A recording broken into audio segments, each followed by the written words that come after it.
Hello hello विक्रम, बोल ना.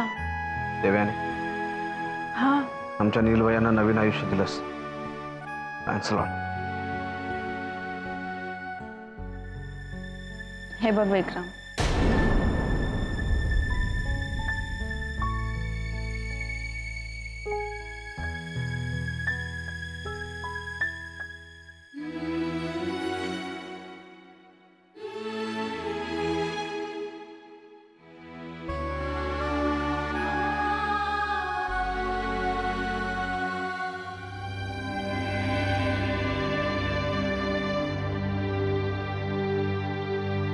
विक्रम आपल्या दोघांच्याही घरून आपल्या लग्नाला विरोध आहे.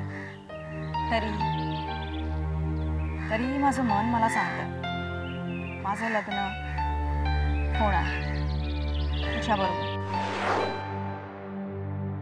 एक दिवस तूच मला ह्या शारदा सदनमधून घेऊन जा.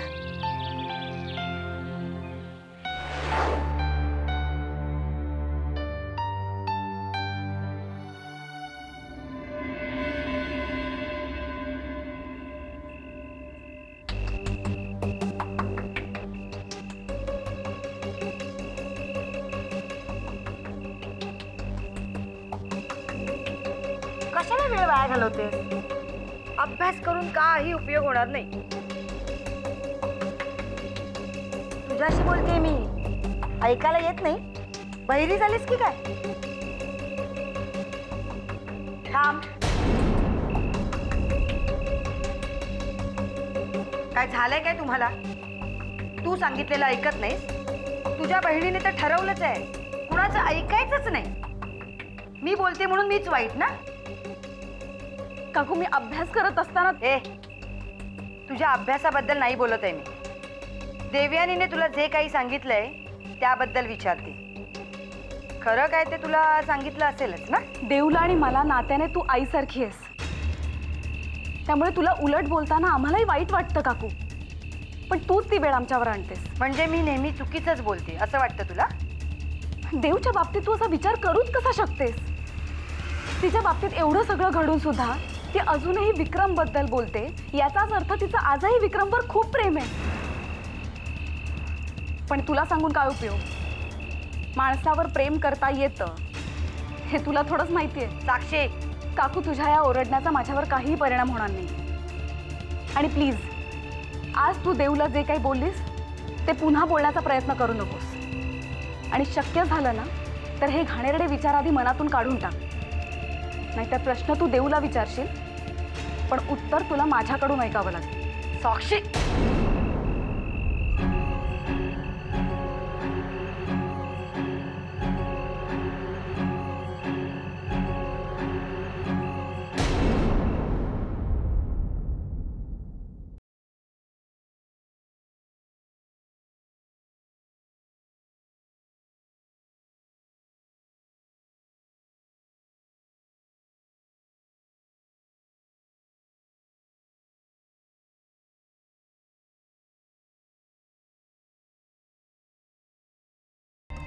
असे कसे वागू शकलात तुम्ही?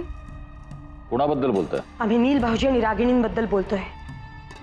त्यांचं लग्न तुम्हाला मान्य नव्हतं म्हणून तुम्ही त्या दोघांना एकमेकांपासून दूर व्हायला भाग पाडले. साफ खोटं आहे असं सांगून रागिणीने आमच्या विरोधात विक्रमादित्यांचे कान भरलेले आहेत.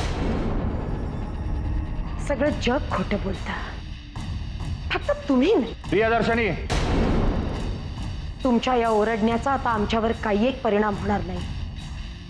केवळ स्वतःच्या अहंकारापोटी तुम्ही नील भाऊजी आणि रागिणीला एकमेकांपासून दूर व्हायला लावलं. नील भाऊजी रागिणीसाठी इतके तडफडत होते पण त्यांची एकदाही दया आली नाही तुम्हाला.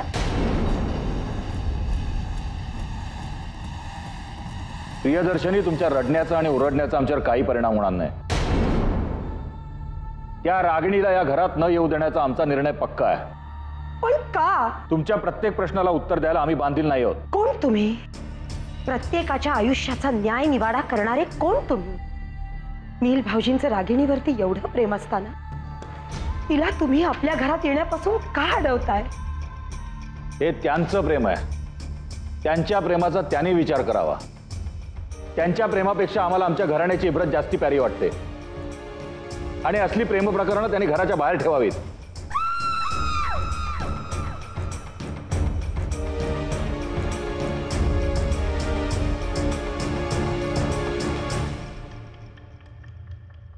मी तुझ्या आयुष्यात परत आली आहे हे भैया साहेबांना कळल्यावर ते नक्की कसे रिॲक्ट होतील? भैयासाहेब कसे रिॲक्ट होतील ही गोष्ट आम्हाला अजिबात महत्वाची वाटत नाही रागिणी. कारण त्यांचं खरं रूप आपल्या समोर आलेलंच.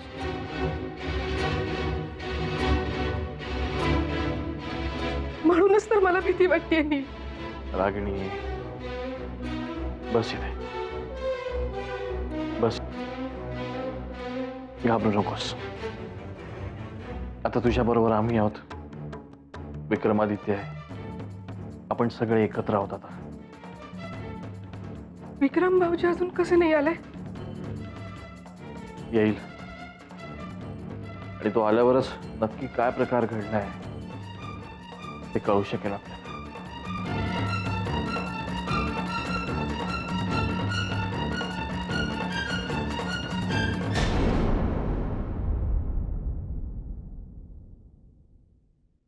कोणाचं भलं का?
द्या.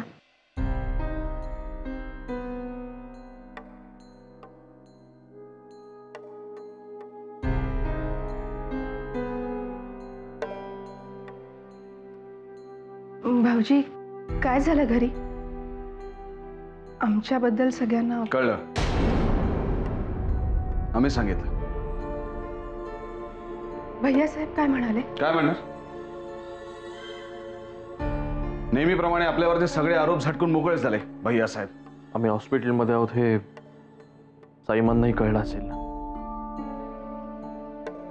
कळलं.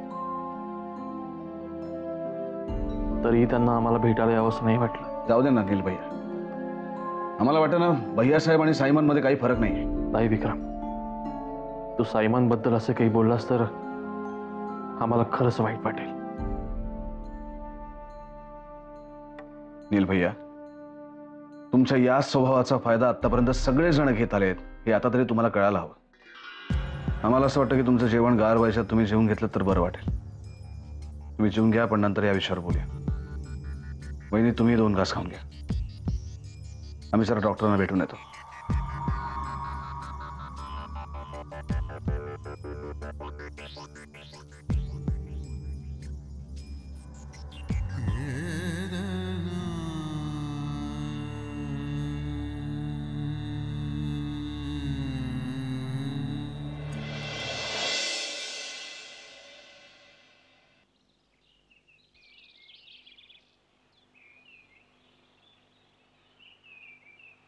काय देऊ?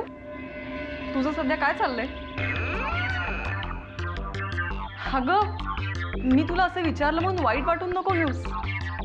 माझ्या बिझी शेड्यूलमुळे मी काय घरात असूनही नसल्यासारखी असते ना, त्यामुळे कुणाचं काय काय चाललंय मला काहीच माहित नाही ग. म्हणून म्हणलं तुला विचारावं. तुझं बिझी शेड्यूल आम्ही सगळेही पाहतोच आहोत.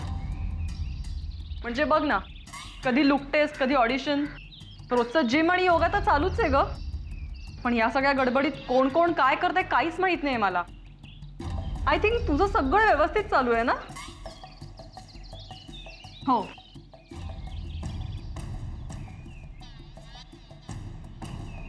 काय झालं, अशी का पाहतेस? नाही, तू नक्कीच माझ्यापासून काहीतरी लपवतेस. काही प्रॉब्लेम आहे का?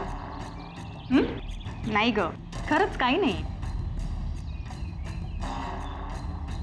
देव, यावेळी तू खोटं बोलतेस आणि तुझा चेहरा सगळं खरं खरं सांगतोय. बस ना.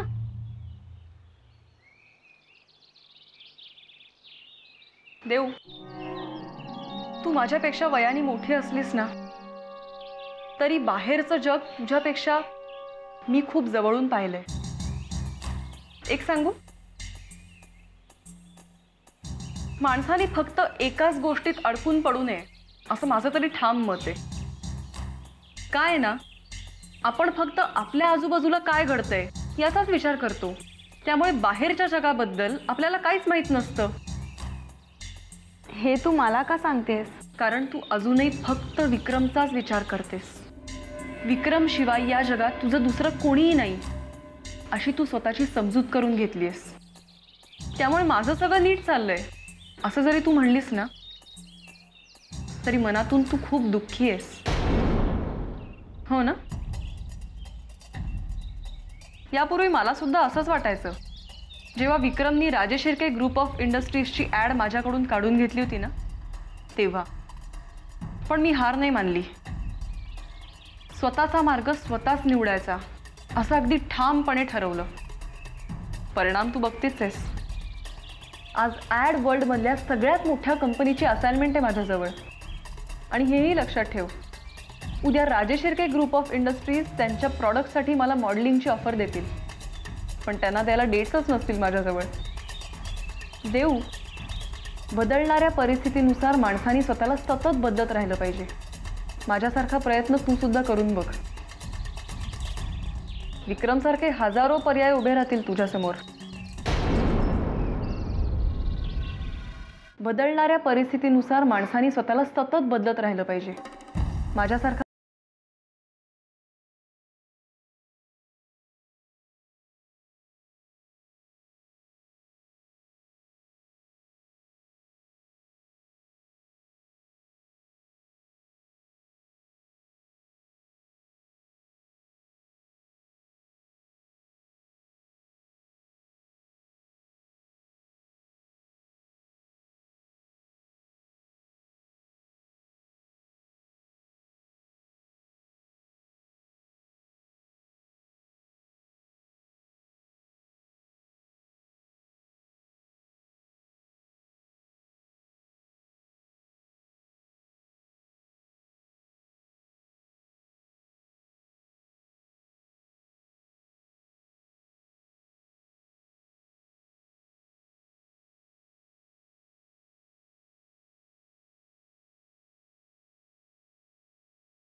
काय झालं काका? कसलं टेन्शन आहे? हो साक्षी, मी काल रात्रीपासून एका गोष्टीचा विचार करतोय. मला कळत नाही मी त्याच्याबद्दल तुझ्याशी कसं बोलू. अशी कुठली गोष्ट आहे की मला विचारताना तुला एवढं टेन्शन येत आहे?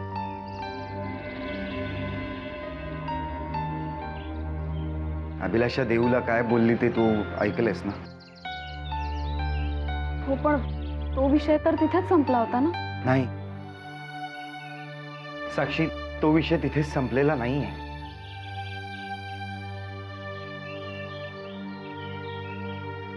मला सांग, त्यानंतर तुझं आणि देऊचं या विषयावर काही बोलणं झालं? असं का विचारतोस? साक्षी, मला खरंच हा विषय काढायचा नव्हता, पण आता विषय निघालाच आहे तर आपण जरा स्पष्ट बोलूया का? अभिलाषा म्हणाली की तिने तुझं आणि देऊचं बोलणं ऐकलं आणि ती देऊवर जो काय आरोप करते तो खरा असल्याची कबुली देऊन तुला दिले, असं अभिलाषाचं म्हणणं होतं. काय? काकू असं म्हणाली? हे बघ साक्षी, माझा तिच्या बोलण्यावर विश्वास नाहीच आहे, पण एकदा या गोष्टीचा सोक्षमोक्ष लावूनच टाकावा म्हणून मी तुला येऊन विचारलं.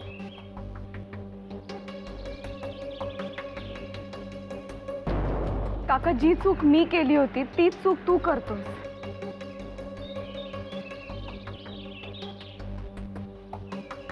म्हणजे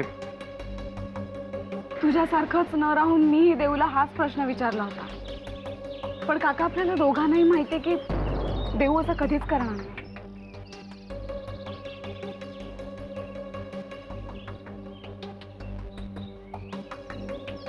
काका, पण काकूला हे करून काय मिळणार आहे? मानसिक समाधान. तिच्या मानसिक समाधानासाठी ती देऊच्या चारित्र्यावर संशय कसा काय घेऊ शकते? जाऊ दे ना साक्षी, खरंय तुझं, आपण या विषयावर खरंच बोलायलाच नको होतं. साक्षी, देऊला यातलं काही कळू देऊ नकोस.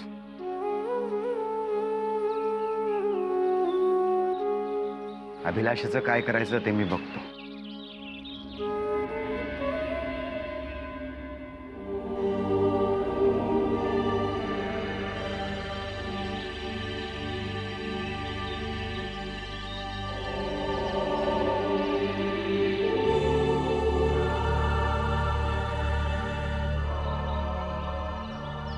आदित्यराजे, त्या रागिणीने तुम्हाला रणवीर राजांच्या बद्दल काहीतरी सांगितलं आणि त्यावर तुम्ही विश्वास ठेवला. तेव्हा आता तुम्ही काय निर्णय घेणार आहात हे जाणून घ्यायला आम्ही इथे आलो. आम्हाला वस्तुस्थिती कळल्यानंतर आम्ही काय निर्णय घेणार आहोत यापेक्षा सुद्धा खरी परिस्थिती तुम्हाला समजल्यानंतर तुम्ही काय निर्णय घेणार आहात हे जाणून घेण्यास आम्ही जास्त उत्सुक आहोत. सायमा, आम्हाला जे वाटलं ते आम्ही बोलू. आता तुम्ही बोला साहेब. आम्ही काय निर्णय घेणार? तुम्हाला जर असं वाटत असेल की रागिणीला या घरात आम्ही प्रवेश द्यावा किंवा नील राजे आणि त्यांच्यात नव्याने जे संबंध प्रस्थापित झालेत याला आम्ही परवानगी द्यावी तर ते कधीही शक्य नाही.